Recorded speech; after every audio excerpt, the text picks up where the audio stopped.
Good morning. How you guys? Just a quick video, not even a reading right now, just a quick video. Uh, we're going to do a quick video about fear. All right? Fear. Have you ever heard there's nothing to fear but fear itself? And I never got that. I just never got that. It wasn't until I fully realized that I truly realized that fear created my reality. It was like, oh my God, what an awakening. You're kidding.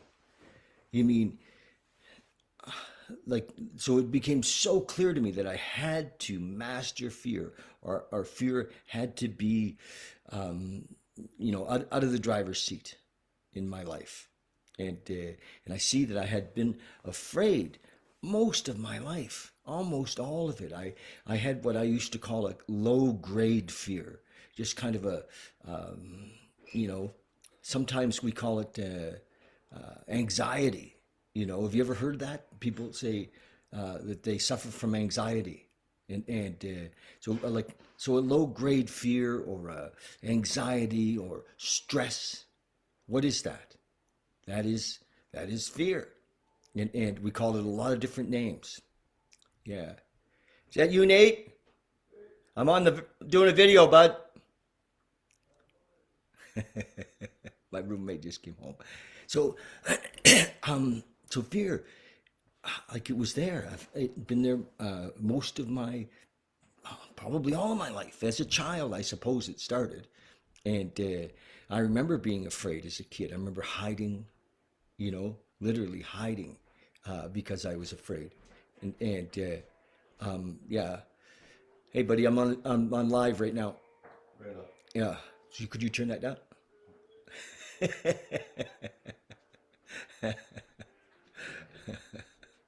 So, here we go. So, can you recognize that? Do you understand fear? Do you know what I'm talking about?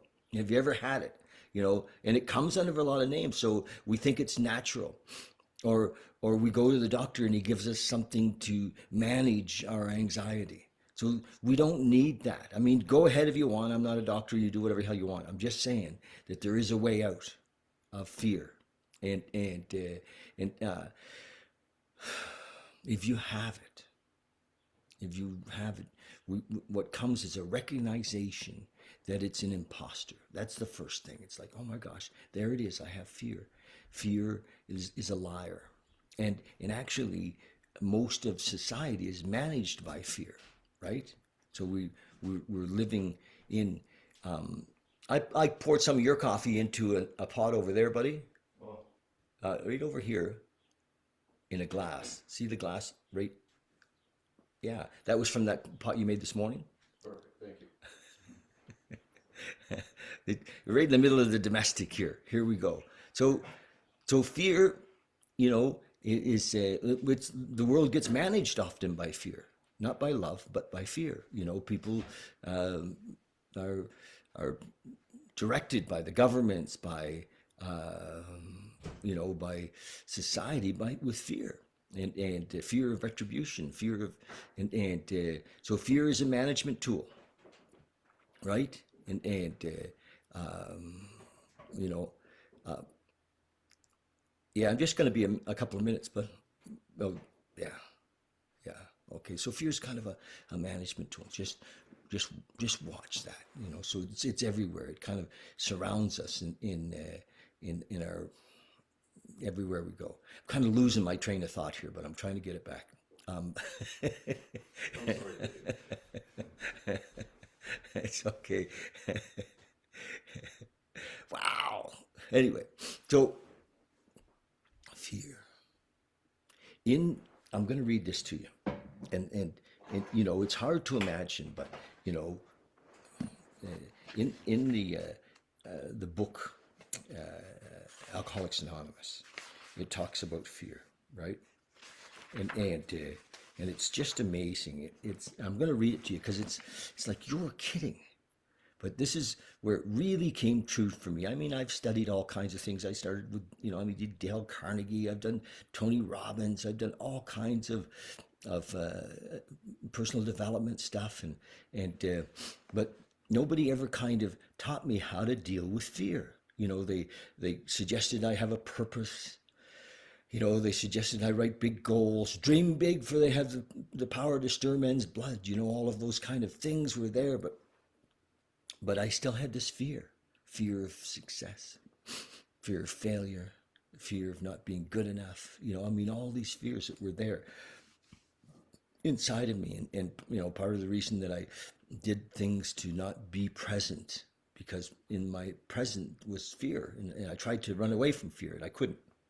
It says in the book, the 12-step book, it says, notice the word fear is bracketed alongside the difficulties with Brown, Jones, and the employer and the wife.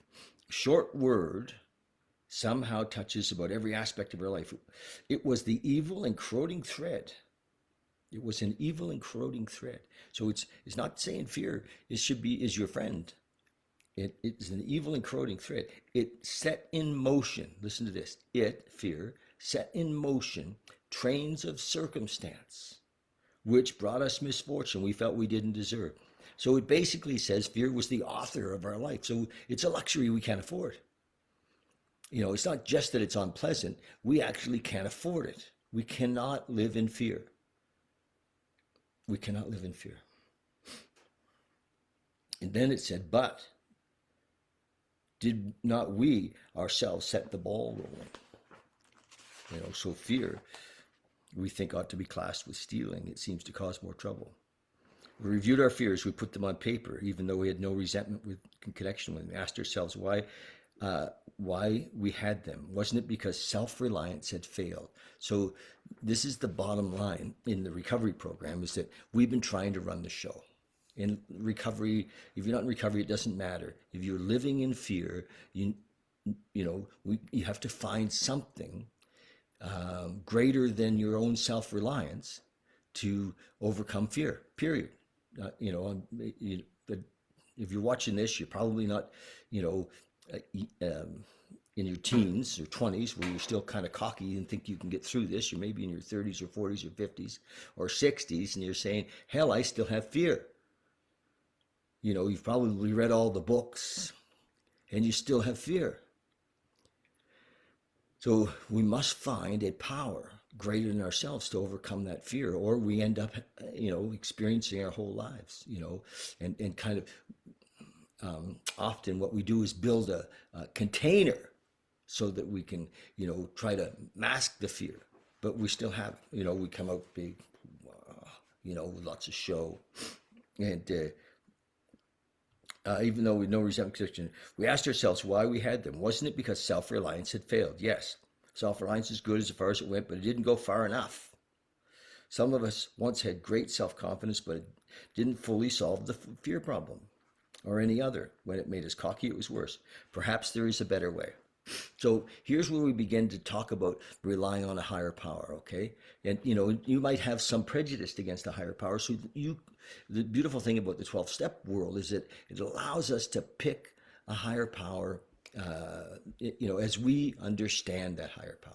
So it isn't necessarily a Christian or Buddhist or Hindu or, it's our conception of a higher power. And I often use love as my higher power. I've often shared with people who are agnostic and have a difficult time with, what's my higher power? I don't believe, and that's okay. I don't give a shit if you don't believe. You believe in love. Everybody believes in love, and everybody sees love as a power greater than themselves. So let's get over that nonsense about a religious idea of a higher power. All right? So here's where we get into it. For we are now on a different basis of trusting and relying upon God. And you can exchange that word God, if it bothers you in some way, with love, or whatever it is that you see, as long as it's a power greater than you.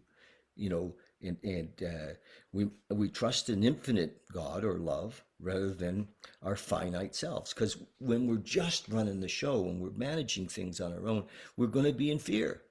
And so what do? We smoke pot all day, right? Or we take pills, or we drink, or we kind of muscle through, but we're stressed all the time. So we have to take sedatives, whatever. We have to do things to not be in stress, or we sit in front of the TV so we can get lost in the moment in the TV in an imaginary world. And by the way, fear is imaginary. It's all from imaginary stuff. False evidence appearing real, right? And I love that, false evidence appearing real, FEAR. So it's just bullshit, right? But it's got us. And so, how do we get out of it? We're in the world to play, okay, we trust infinite God or love rather than our finite selves. We're in the world to play the role he assigns just to the extent that we do as we think he would have us. So, service. They're talking about service here, and which is a beautiful thing, you know. So, does he enable us to match calamity with serenity? Beautiful. We never apologize, right, for depending upon our higher power, our creator. We can laugh at those who think spirituality the way of weakness. Paradoxically, it is a way of strength. So I'm not kidding. If you're living in fear, it's not a luxury you can afford. It creates your reality. There's only one way out that I know, and that's through a spiritual experience. The verdict of the ages is that faith means courage. All men and women of faith have courage. They trust their God. They never apologize for God, for love, right? They never apologize for love. Instead, we let him demonstrate through us what he can do. We ask him, here's the fear prayer. This is this little tiny prayer in the 12-step teaching. It's such a beautiful little prayer. I call it the fear prayer. Everybody knows it if they've done the work. You know, it's in step 4. It's on page 68. The fear prayer. Instead, we let him demonstrate to us what he could do. We ask him, or it, or that, or isness. We ask to remove our fear and direct our attention to what you have us be. So my prayer many, many times is, God, take away my fear. Take away my fear. So when fear comes up, and now what's happened is it's like fear got tired. Fear got worn out. Fear doesn't come anymore. You know, it just doesn't come. I know. And how would you like to live free of fear? I'm just saying. Anyway, we ask him to remove our fear and direct our attention to what have us be. At once, the promise here is at once we commence to outgrow fear. Boom, we outgrow fear. It's just no longer a deal. So that's the deal, and it can be subtle, you know. There's some things that still gets a little bit there, and when it comes, it's almost like it comes physically in my body, and I can just look at it and say, oh, look at that, fear. Oh, where'd that come from? You know. And then I ask God, take away my fear, show me what you have me to be. Boom. So in this time of what's happening with COVID, you know, especially in my little home province here in Alberta, Canada, it's kind of rampant right now, and a lot of people are afraid. We've been living, many of us have been living in fear for the whole time, you know, like this low grade fear around this little virus. And now I haven't had that fear. And even my kids have said, Dad, be careful. And being responsible isn't the same as being afraid. You know, being practical is not the same as being afraid. You know, I mean, I don't go out and walk in the middle of the street. You know, I know that I could get run over. You know, so it's the same with anything. Like I'm not denying that there's a danger. People are dying all over the place, and I get it. You know, and whether they believed in it or not, and you know, so there's a practical, yes, but not from fear. Never from fear. You know, I have a friend who, you know, you know, right. I have a friend who, hey Shane, nice to see you again today. Hey buddy, who, you know, his boss told him he couldn't have people come and visit his house because his boss had fear about this COVID, and, you know, can't come to work if you have people coming visiting, you know, and now his boss got it, you know. So does fear attract things? Yes, it does. It does. You know, are we more likely to get the thing we fear? I mean, if you spend your whole life fearing cancer, what happens? You know, I mean, it's not guaranteed, but it's more likely. It's because, you know, all the universal truths point to this, that we are what we think. And if fear is a thought, it's a fear thought. it's more powerful because it comes with emotion, right? Okay. Anyway, that's my little spiel on fear. Let it go. Ask to have it removed. I don't care if you have a specific belief, a spiritual belief or not. When fear comes, just ask to have it removed. We do not have to live with it, you know. Breathe into it. Be present in the moment. Fear can be like a signpost that brings us present into our relationship with that higher power. So it has, in a way, as it comes in, it has some value because we're like, oh, look, and it's like, okay, because when fear comes, we're not present. We're usually in the past or the future. We're not here.